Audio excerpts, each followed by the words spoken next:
não se quer calar. E indo de conta daquilo que é o nosso aspecto cultural, eu gostava de perceber a vossa visão em relação ao ponto da corrupção. Como é traçado o perfil de um gestor público em Angola? Porque tem que se estudar a conduta do indivíduo para ter acesso ao erário público e dar um destino certo para agregar valor e alcançar uma grande maioria. Como o nome diz, é servidor público. Onde é que está o problema? No perfil do gestor público ou no sistema como um todo?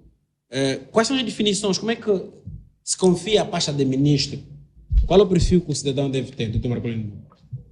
A questão também é partilhada com o mais velho, com o reverendo. Como é que está o perfil aqui de um gestor público? Isso é uma matéria muito complexa. É complexa do ponto de vista técnico, jurídico. Sim. Né?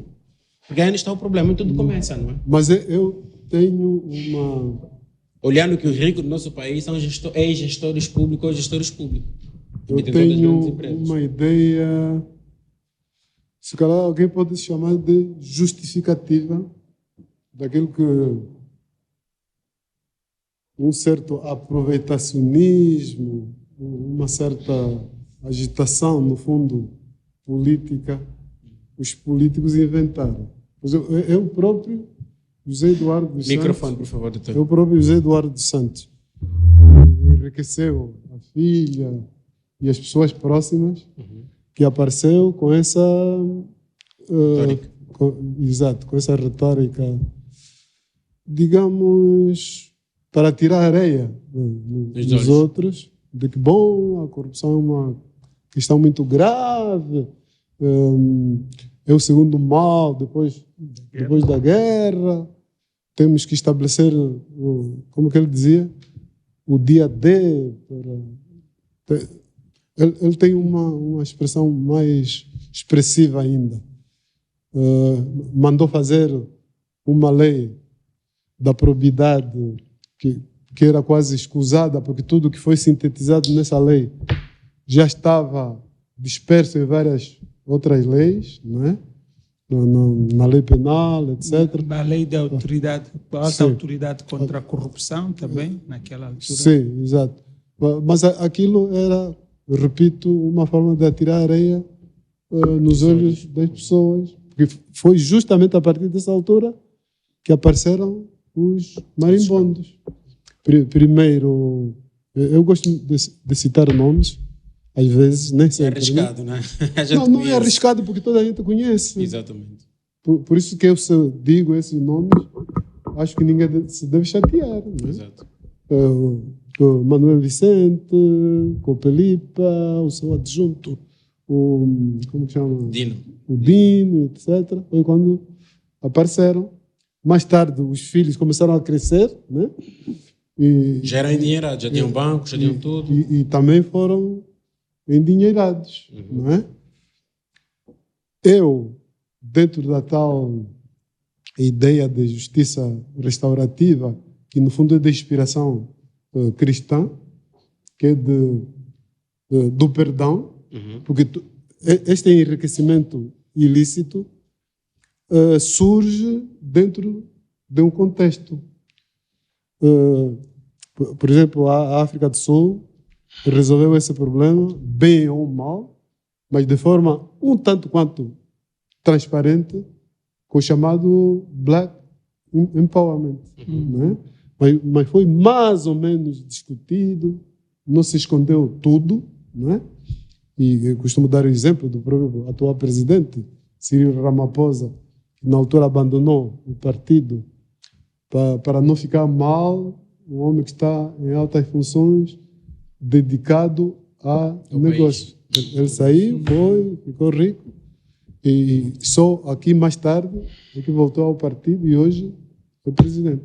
O grave em Angola é a intransparência. É dizer uma coisa de uma maneira, dizendo que é mal e não sei o quê, mas ele próprio está a fazer, né? E que é a narrativa? O angolano não vive do salário. E quando... Foi ele também que disse que o angolano não pode viver do salário. Que é muito grave, porque ele era o chefe do governo. Quando ele diz que o angolano não vive apenas não vive do salário, quer dizer, ele próprio estava-se a condenar. Né? Então, nós temos que resolver os problemas de acordo com a realidade.